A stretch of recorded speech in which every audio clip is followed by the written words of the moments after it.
I didn't really know how to title this video, but I want to explore with you one of the mysterious ways that karate training can make you better. And it has to do with addiction. How can you get better by actually getting addicted to something? The answer is interesting.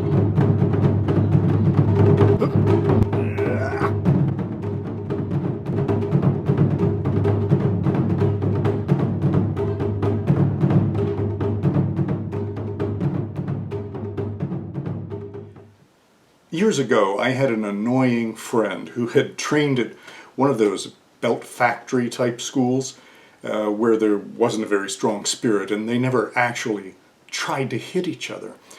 Whenever he saw me working out, he remarked that I had an anger problem. This irritated me, but I finally realized that he had never had to encounter a serious combative mentality before. So he interpreted it as anger. Another thing I remember was one of my partners in a clinic where I worked, a family practice doc whose guaranteed comment if a patient had problems with her husband was, oh, he's really angry. He's really angry. Yeah. I heard her say this about half a dozen men before I left the practice, and then she said it about me.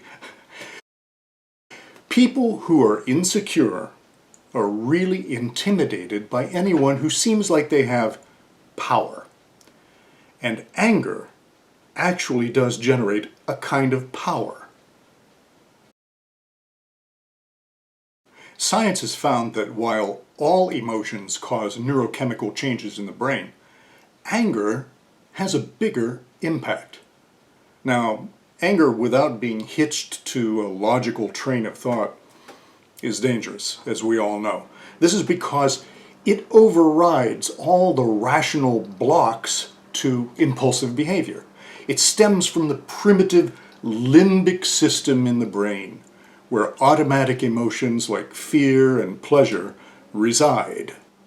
Anger feels good in the short term, but it's potentially destructive because it can prevent you from putting the brakes on your behavior before it's too late. Chemicals called catecholamines that anger releases causes a huge burst of energy, which is why when someone really ticks me off, I hit the makiwara a few hundred times, then wash the dishes that have been in the sink for 2 days, vacuum the floor, and start making to-do lists for the next month. Something bad becomes something good. Just like addiction, anger releases the hormones epinephrine, norepinephrine, and dopamine. Now, epinephrine, as you may know, is adrenaline.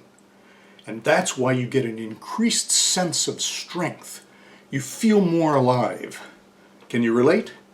A lot of excessive behaviors create the same characteristics as substance abuse, and they can become actual addictions, the behaviors themselves. You can harm others or harm yourself, you can lose a relationship, you can lose a job, even without narcotic drugs. That's scary. We're talking about really powerful chemicals here, and they're manufactured not in a crack house, but in your own body. Now, here's where this fits with self-defense and karate. Any perceived threat, even if it's imagined, prepares the brain for a fight. The amygdalae, two little bundles of nerves in the medial temporal lobes, cause the release of the neurotransmitters that I mentioned, and also that dopamine, which adds a feel-good component, plus the so-called stress hormones, cortisol, adrenaline, and noradrenaline. They, in turn, excite sympathetic nerve activity, raising oxygen in the blood and glucose in the brain, preparing us for combat. Sounds pretty useful, but here's the problem. Cortisol and noradrenaline suppress function in the prefrontal cortex, which is where we make our decisions. They make a disaster out of the ability to think logically. This is why it's hard to reason with someone who's in a rage. This is also, interestingly enough, how people are manipulated by the media. They make their money from advertising, so they want your attention. They know what creates the biggest impact in the mind, and they run the stories that achieve that impact. Killings and fires typically kick off the news. Journalists have a saying, if it bleeds, it leads. I bet there's an aspect of the media you hadn't considered before. Now, after a half century of karate training, I can tell you that if I slack off, I get grouchy and I feel less alive. I actually feel my age. And I'm sure it's the same if you stop running or stop lifting weights or any other regular activity that gives you that buzz. But here's why this is one addiction you shouldn't fight. When you associate that burst of neurotransmitters with a carefully determined plan of action and very precise movements, you don't get the wild, uncoordinated body movements that a person in a blind rage gets. As a matter of fact, when I'm out of practice, I'm like a bull in a china shop, tripping, knocking things over, smashing stuff without wanting to. When I go back to training regularly and training the right way, it all settles down. The anger response makes my movements precise and my life ordered. When it's tethered to realistic self-defense techniques, it makes you bold and confident and not reckless.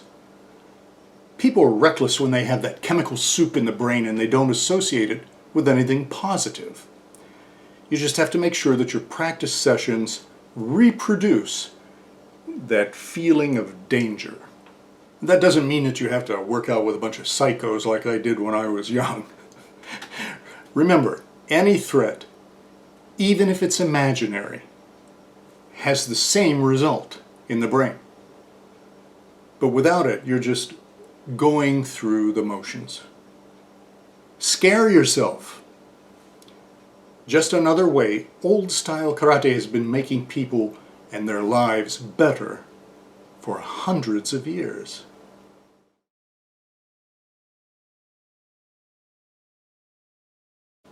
Stay angry.